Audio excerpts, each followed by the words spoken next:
Hello, my friend. Welcome to the Goddess Breath podcast. I'm Dr. Mari. Thank you for being here. And I hope you enjoyed the last episode with my very good friend, colleague, Vandana Dillon, and that I felt was really insightful, much of what she shared. And it's so wonderful to connect with somebody that has a similar vision to be spreading awareness around our youth, spreading awareness for what is happening with how we're informing our youth or educating our youth or bringing spiritual perspectives to our youth. Whatever that is, I feel so passionate about it. And particularly, and I just want to share this now that um, in the last since I've started this podcast and now just not too long ago, unfortunately, my nephew is no longer with us, and it's pretty tough to accept that, and at the same time, really why I'm doing what I'm doing because I'm trying to spread this message that there are a lot of our younger uh, and future generation, not future generations, but our younger generations struggling mentally. And I think that we're not doing a very good job. And I've said this over and over, but it's just the truth. So sometimes, there's nothing you can do if somebody doesn't ask for help. But also, if you notice somebody really needs help, then reaching out to them couldn't hurt, right? And just letting them know you love them. So, my nephew was very spiritual, but he also was very much in a dark space, and he couldn't quite get past the darkness, in my view of how I saw. But I saw his light and his love and his sweetness and all that he brought to the world. And I know in his experience of leaving his body and his soul that he will continue to shine his pure light. And he had always good intentions of being in the mix of spirituality in general. We had great conversations, him and I. So I always thought that I was like the weird one in my family. And, I was just like the oddball. And then him and I started having these great conversations, and I'm like, oh, wow, you've got some of the same things in you that I talk about. And how wonderful is that? So we just would get along and go on and on with conversations. And he was also a follower of Jah. So I've got the lion jaw. If you know Jah, you know Jah. So uh, that's why I'm wearing this shirt. So what I would like to do is have a nice little breathing meditation for him in the heart space. And then I'm just going to close with a couple of things.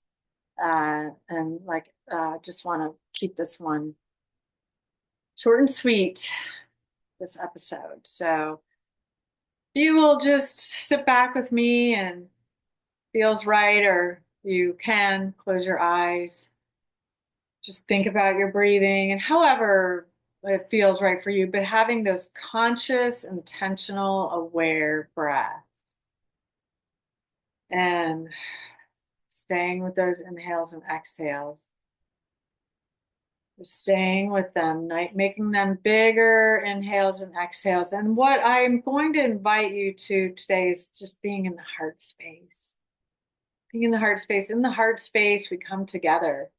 We come together in the center energies, that connection with the chakras and our higher selves, that vertical line.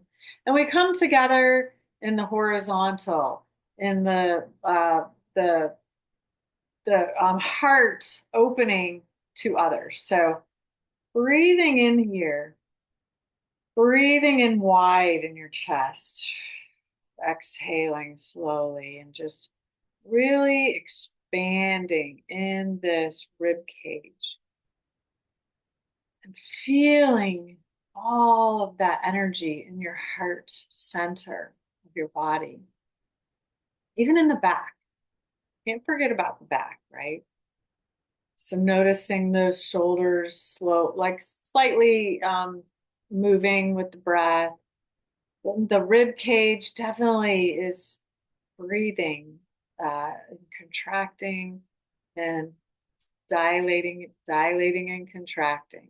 Okay, so thinking about the rib cage, staying with those conscious aware breaths, bigger, a little bigger if you can, bigger inhales, and those exhales all the way.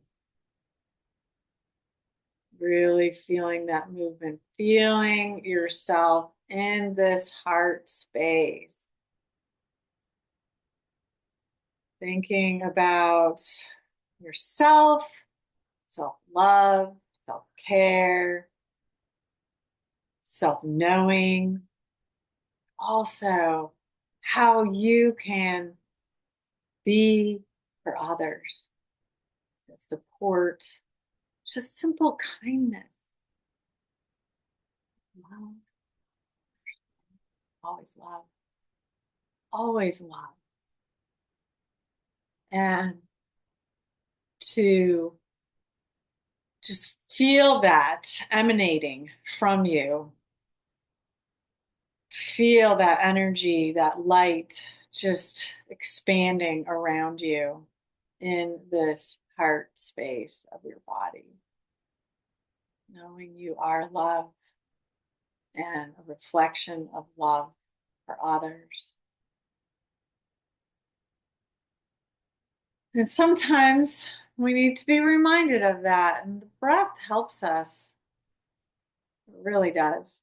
It helps us come to our center and more of what's important, what's meaningful, instead of all sometimes um, that external stimulation that we don't always need, and also the external dogma, or all of what I'm talking about that we don't need. But when we come to the breath, then we feel at home, centered, and more available for others. Thank you for doing that breathing technique with me. And yeah, what I really just wanted to close with and is just recognizing, acknowledging my nephew as just a beautiful human being, and so sadly that he's no longer with us. He struggled and he had a lot of pain, and now he's free. And I'm so happy for that for him.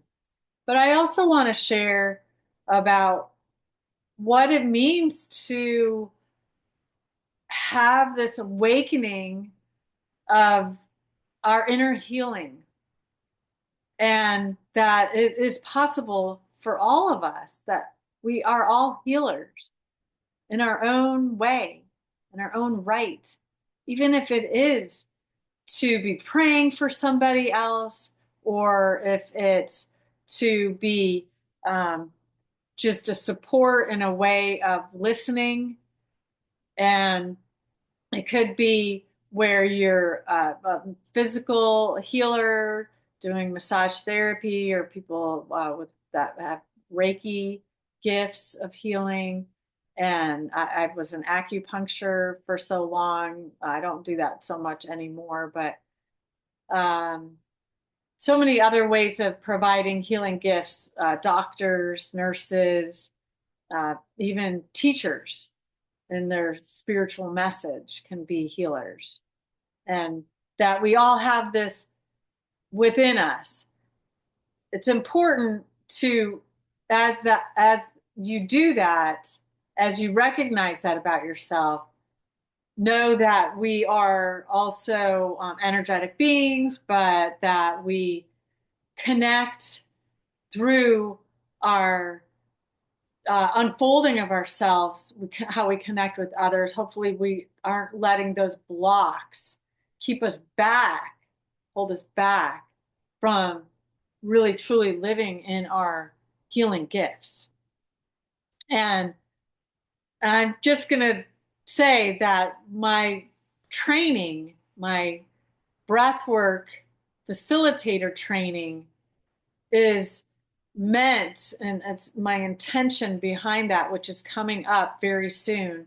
The beginning, the first time we'll meet is May 31st, but there's online and in person aspects of this training.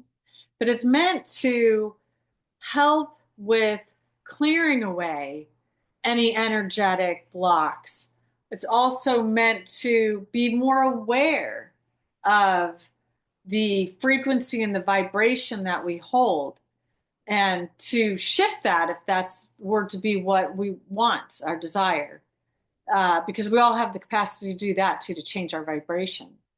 It's just a being aware, knowing about it, and then finding what that is, that vibration, where you're at, where you can raise it to, um, and also to be a guide, to be a support, to hold space for others.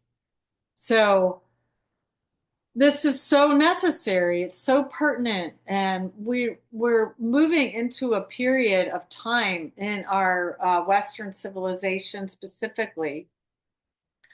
Other cultures are experiencing their own shifts, and I'm not that familiar with them, so I'm not even going to speak to them. I can only speak to what I feel is what I know.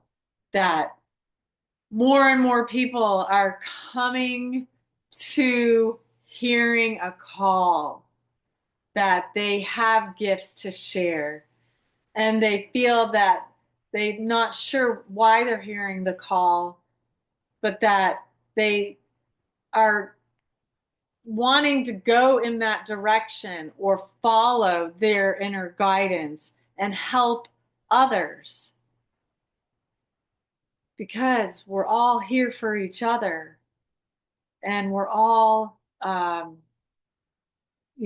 someone else can hold space for me and I hold space for whoever. And it's just sometimes that divine intervention of how that happens. But it's also listening to that voice within, and then following through, acting on it, right? Don't just think about it. How many times have you heard a voice within say, do this or that, or don't go that way, or whatever, don't lock the door because you might not have the key. I don't know. And then you don't listen. And then you think, oh man, I thought I heard that. I think I was like, why didn't I listen to that? So now is the time to follow through, to listen to that call. And I just invite you to check on the show notes for the link to the web page that is, I'm going to what I'm that presents the whole shaman's breath facilitator training. And I'm going to have a couple of live webinars where we'll do some breathing again together. Not surprised, right? Uh, and, through the breath, we really do come together, because through the breath, each one of us focusing on our breath, opening our energy, clearing, purifying our beingness and our cells and our energy, and even physically, because it can heal us physically as well. The breath it can do an amazing amount of healing. It's just remembering and practicing it, right? Following through. But that we change the vibration energetically. So when we're around people that their frequency and vibration is open, then that has an impact on us. And that's how we interplay, interact, and come together as a whole. And that's where we're at right now. We're all together as a whole, all experiencing what we're each experiencing. We all have our unique stories, but we also all have this collective story. And as a quote that I just recently came across, we are we are architects of our future, not victims. So recognizing that we all can create a new story, we all can hold the vision of what we desire and what we want. And we can help each other out of the underworld and bring each other, lift each other up to the light. It's not us to us, whether that person hears or follows through or um, has that same desire, so blocked they don't see the light. It's not up to us. It's up to us to just show up as that person, as a good example, as a role model, and be the light, to spread the light, to open that vibration and pass it on, that ripple effect. So if you have listened to all of these episodes since I began, I think this is maybe episode 18 or 19. Thank you so much. I appreciate you tuning in, and I hope that you've gotten much out of this, at any aspect of it, however it has spoken to you, and that I will be carrying forward with another series that's basically out of my second book, Connecting the Masculine and Feminine Within. It's the Sacred Union. But I've given myself a little break. I don't know what that looks like, maybe probably 2 or 3 weeks or something. But in the meantime, I'll be launching and starting the Shaman's Breath Facilitator Training. So I'd love to see you there. Thank you so much, my friend. Blessings and be well.